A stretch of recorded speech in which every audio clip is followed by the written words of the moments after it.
আচার। বন্ধুরা, আচারের নাম শুনলে সবারই জিভে একটু পানি চলে আসে। তো আমি তৈরি করে নিলাম বার্মিজ জলপাইয়ের আচার।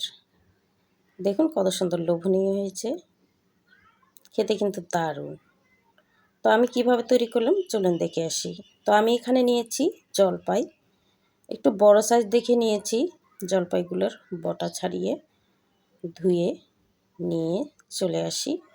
তো এই যে চলে আসলাম ধুয়ে। তো এখন পাতিলে উঠে দেব সিদ্ধ করতে। তো সিদ্ধ করতেই দিয়ে দিলাম, এই যে সিদ্ধ হয়ে গেছে। এখন নামিয়ে ঠান্ডা করে নিয়েছি আর এগুলা ম্যাশ করে নিচ্ছি। এই যে ম্যাশ করে নিয়ে ফিরে আসছি।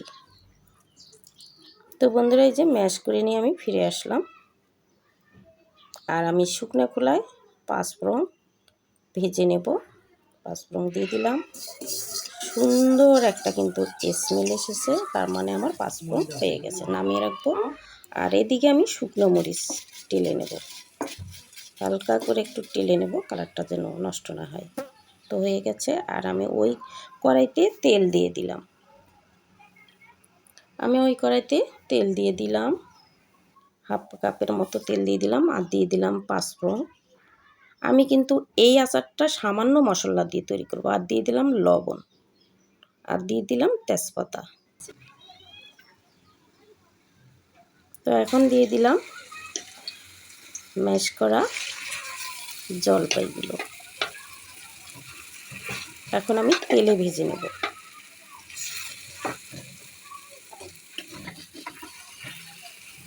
একটু উল্টায় দিয়ে ভেজে নেব। যারা আচার তৈরি করতে ভয় পায়, মানে যারা নতুন, তারা ভাবে যে আচার মানে অনেক মশলার দরকার, অনেক কষ্ট হবে। এটা আসলেই ভুল। এই আচারে আমি কোনো মশলাই তো ব্যবহার করলাম না, দেখতে পাচ্ছেন। তো নেড়ে চেড়ে ভেজে নিলাম। আর এইদিকে হচ্ছে হামুদিস্তা দিয়ে একটু মশলাগুলো বেটে নিচ্ছি। আর এইদিকে আবার গুড় দিয়ে দিচ্ছি, আমি দানা গুড় দিয়ে দিচ্ছি। গুড় না থাকলে শুধু চিনি দিয়েই আপনারা তৈরি করতে পারেন, তবে গুড়ের আচারটা বেশি মজা হয় এবং কালারটা খুবই সুন্দর আসে। তো এইটুকু গুড় দিয়ে তো হবে না, আমি একটু চিনি মিশিয়ে নেব। এই যে চিনি দিয়ে দিলাম 250 গ্রাম, গুড় দিয়েছি আর চিনি দিলাম 250 গ্রাম।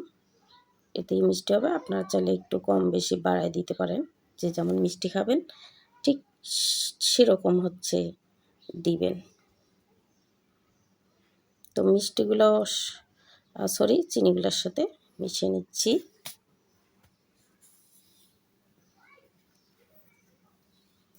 মিশানো হয়ে গেছে। আর আমি দিচ্ছি সামান্য একটু হলুদ, কালারটা সুন্দর আসবে। মরিচ গুঁড়ো দিয়ে দিচ্ছি 2 চামচ। বার্মিজ আচার একটু ঝাল ঝাল হলে কিন্তু ভালো লাগে। বার্মিজ মানেই তো ঝাল। ছোটোবেলায় কত বার্মিজ আচার কিনে খেয়েছি, কি ঝাল, লবণ, বেশি বেশি ঝাল আর লবণ থাকে। তো নেড়ে চেড়ে নিচ্ছি, না হলে নিচে লেগে যাবে।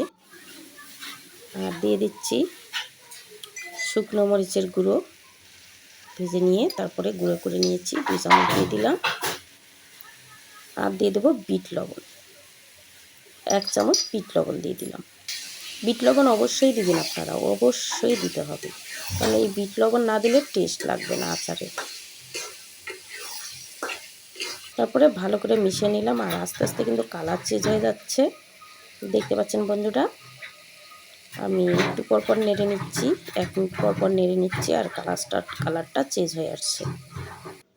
এই যে দেখুন কত সুন্দর আস্তে আস্তে কালার হয়ে আসছে। একটু হাতে সময় ধরে একটু নেড়ে নিতে হবে। এই যে কমে যাচ্ছে আর কালারটা চেঞ্জ হয়ে গেছে। আর এই যে দেখুন কড়াইতে কিন্তু লেগে যাচ্ছে না, শুকনো শুকনো হয়ে যাচ্ছে। ছাড় দিয়ে কিন্তু তেলও উঠে আসছে। এই যে আর জলপাইয়ের কিন্তু তেল হয়। আমি রেসিপিটা দিয়েছি, তো হয়ে গেছে আমার। আর ঠান্ডা করে নিয়েছি। এখন আমি বার্মিসের তৈরি করবো। যে বার্মিসের শেপ দিচ্ছি, আপনারা চাইলে বড় ছোট করে নিতে পারেন। আমি কিন্তু হাতে কোনো তেল লাগাইনি। তো আমি একটা করে দেখাচ্ছি আপনাদের। এই যে এইভাবে দলা করে রাখবেন। আমি একটা আটি নিয়েছি জলপাইয়ের। আর এই যে ভেজে রাখা মশলা আদা ভাঙ্গা করে রেখেছিলাম, ওটার সঙ্গে একটু গড়িয়ে নিলাম। দেখুন কত সুন্দর হয়েছে, খেতে কিন্তু দারুণ হবে, দারুণ। তো আমি সবগুলো করে ফিরে আসছি। তো বন্ধুরা, আমি সবগুলো আচার তৈরি করে নিয়ে ফিরে আসলাম। এই যে দেখুন কত সুন্দর লোভনীয় হয়েছে। দেখুন এত সুন্দর হয়েছে, আমার তো জিভে পানি চলে আসছে। তো এই আচারের সুবিধা হচ্ছে আপনার চামচ দিয়ে কেটে খেতে হবে না। আপনার যখন খেতে ইচ্ছা করবে তখন এক পিস আপনি তুলে নিয়ে খেতে পারবেন। তো বন্ধুরা, আজ এই পর্যন্ত। ভালো থাকবেন।